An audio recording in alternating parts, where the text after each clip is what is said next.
ফারিয়া ফুলপুরি খারাই লই লাগার কারণে মানুষে দেখতে পারে না, সরাই দেয় যে এই বাচ্চা সরাও, আমাদের ঘৃণা লাগে। পরে ওর বাবা মানে আমার প্রতি ই করে যে আমার কারণে এই অবস্থা হয়েছে। তারপর মনে করেন নিজের একটা সবকিছু সামাল দেওয়া লাগে, এই বাচ্চা যে জায়গায় যায় ভিতর দিয়ে আমার এই সাথে সাথে যাওয়া লাগে। তার বাবা এরকম একটা মানে কি বলতেছে না, ওই দোকানে নেবে একটা কিছু কিনা দিলে দেখুন না, এই যে মনে করেন এরকম কি করে না, আর হয়তো মানে নিজের মন মাতার কি করে, মানে এই চিৎকার মারে, কিন্তু মাথা চুল ধরতে দেয় না, মাথা ধরতে দেয় না।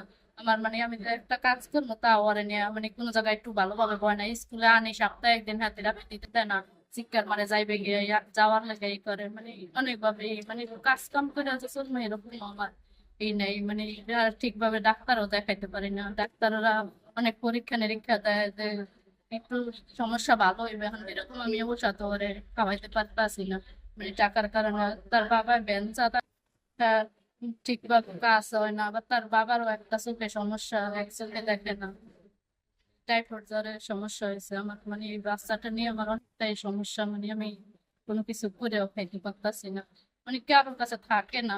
আমি যতক্ষণ সাথে থাকবো ততক্ষণই মানে আমার সাথে সাথে থাকবে, এছাড়া মনে করেন কোনো ই করতে কারোর কাছে থাকবে না, সপ্তাহে একদিন আলাদা থেরাপিও দিতে দেয় না। মানে স্কুল হইলে যে প্রতিদিন